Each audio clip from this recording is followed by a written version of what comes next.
Are you ready? Are you ready for the challenge?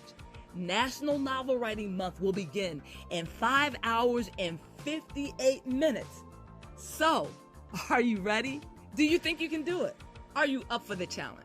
I know I am nervous. I am anxious because I am committing myself. I am committing my time to write a novel in 30 days. And I'm not sure if I can do it, but I'm going to give it my best shot.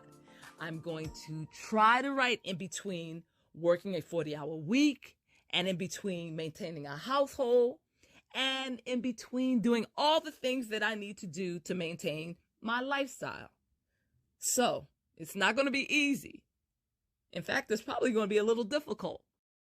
But here is a brief description of what National Novel Writing Month means and how you can win in 2023.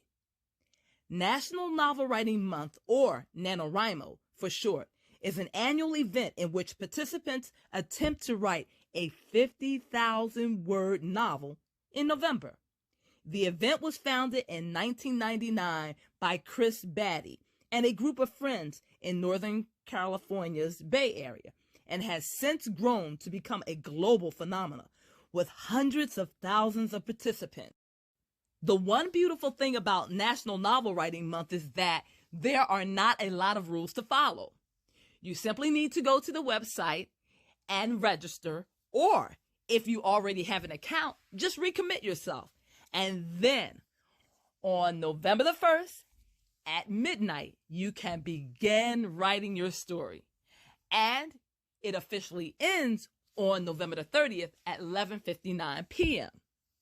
You also are encouraged to create a new story from scratch, a new draft. And during this month, you will be writing daily with a minimum of 1,667 words, but you can go over that word count in one day. It is all up to you. Here are some of the reasons why people participate in National Novel Writing Month. 1, it forces you to sit down and turn off your inner editor's voice and write.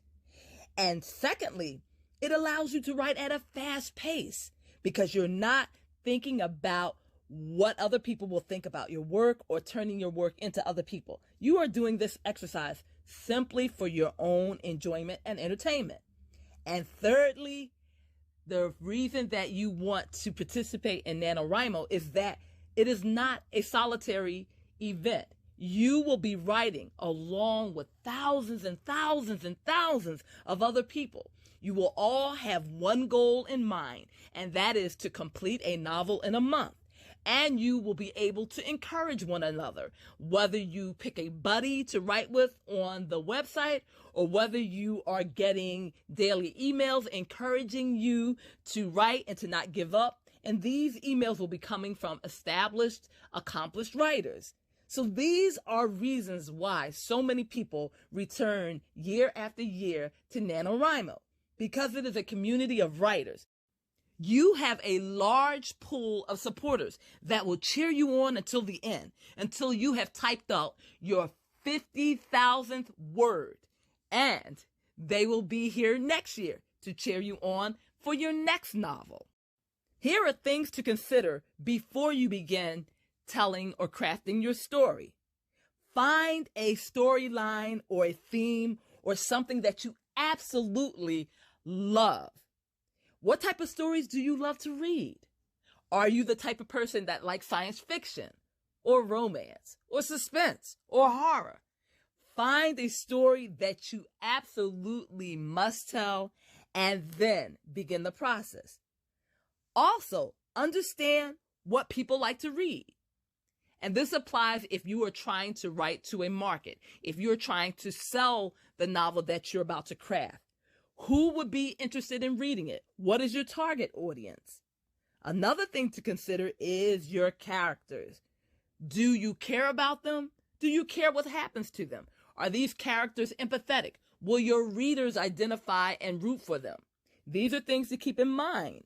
Also, have you thought about creating an outline, a little roadmap that helps you along this novel writing process.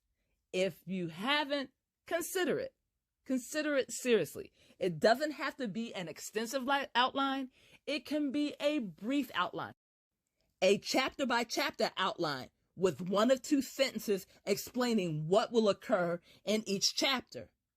Also, you should think about creating a tagline or a sentence, a brief sentence that encapsulates your concept.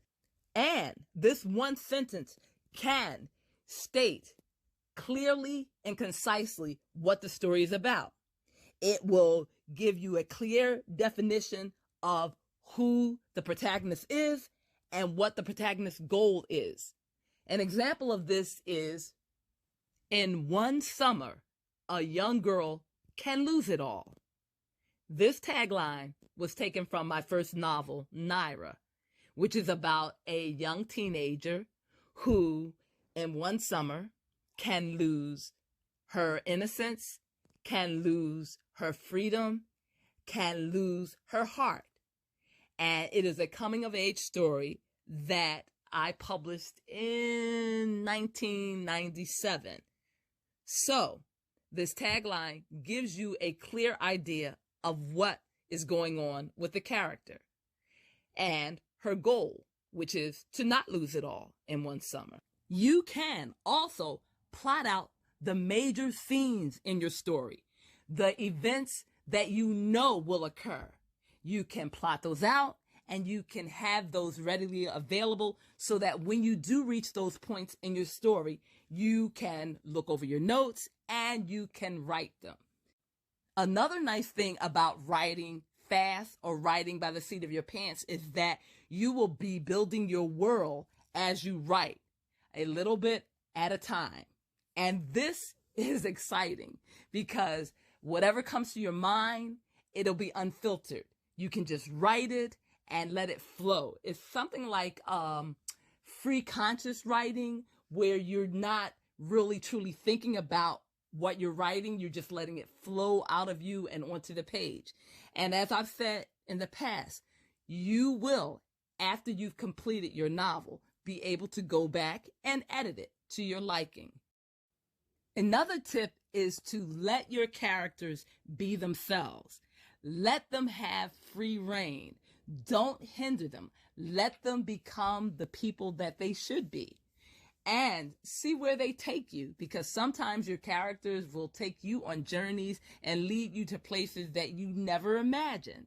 And that is why, as a writer, I get so excited and so involved in my writing, because I am a spectator in a sense. I am writing, yes, but I don't know where these characters are going. And I truly don't know the ending of the story until I actually write it. Now, let's talk about when to write. You should pick a time that is convenient for you, in which you can dedicate 15 minutes, 30 minutes, however long you want to sit and write. I have heard of some writers who write in sprints or in brief segments. They will write for, let's say, 15 minutes, and then they will get up and they will do something else, and then they will come back and write again. For some people that works, and for other people it may not work, but try it out, experiment. Also, treat your writing as though it were a full-time job. Be responsible, be consistent, be on time, be reliable. These are the qualities and the things that you're going to need if you're going to be a professional writer. You are going to have deadlines that you will have to meet. You will have to commit yourself, commit your time. So let's get in the habit of doing these things now, of creating these good habits. One final thing I'd like to say is that with all the advice that I've given, with all the information that I provided, do not forget to enjoy the process, to enjoy writing, because this is a labor of love. And when you do something that you enjoy, it takes some of the pressure off. It takes some of the stresses off. So during the month of November, Don't forget why you love writing.